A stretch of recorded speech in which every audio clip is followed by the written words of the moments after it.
with Call of Duty Black Ops, we wanted to take players to an entirely new place and give them entirely new gameplay experiences, something they hadn't done yet with Call of Duty. And the era was perfect for that. And as we were doing our research and learning about these secret wars and these deniable operations and all this covert warfare that was going on underneath the layer of what people were seeing, they thought there was, it's this Cold War and Vietnam War and all this, but meanwhile there's these black operations that are going on between the two superpowers. And as we learned about those, we learned about the black operations and the kinds of soldiers and the elite forces that were conducting these operations. It just inspired all kinds of creativity and let us go and do things that Call of Duty hadn't done yet.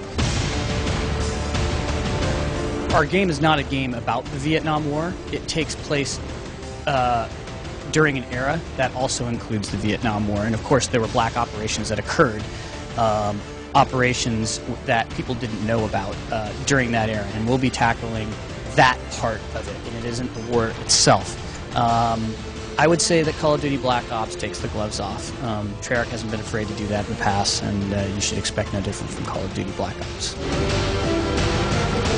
We wanted to actually work with some people who conducted these black operations. So we worked with Major John Plaster, who is one of the most published authors. But he himself was SOG, was a Studies and Observations Group. That's what they were called, kind of an innocuous title for this group, and had extensive experiences in Southeast Asia and during the Vietnam War.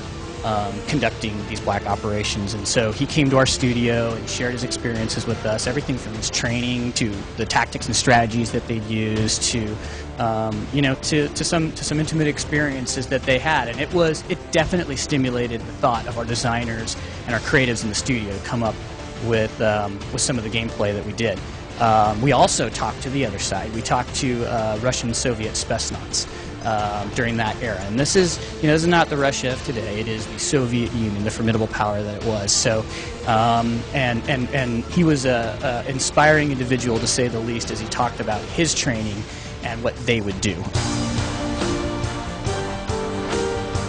One of the things, as I mentioned, with Call of Duty Black Ops that we wanted to do was come up with all kinds of new, fresh gameplay. The idea to use alternative forms of ammo actually came from talking with some of these veterans, and they actually talked about packing their own ammo for the purposes that they wanted or that they needed. The bow and arrow or the crossbow was actually inspired by a couple of things. One is we were doing some research, and we learned that some of the indigenous people that worked in Vietnam, that worked with some of the special forces there, did actually use bow and arrow during their missions. It's a great stealth weapon, and if you're effective with it, obviously incredibly lethal, and you can go undetected. So we learned about that, and then we also heard from Major John Plaster that there was a member of SOG who would always choose a bow and arrow as he was going out on his missions. Now, in the mission that we have it actually featured in, you're behind enemy lines inside the Soviet Union, and it just seemed like the perfect device to be able, as it was, comes up during a stealth sequence.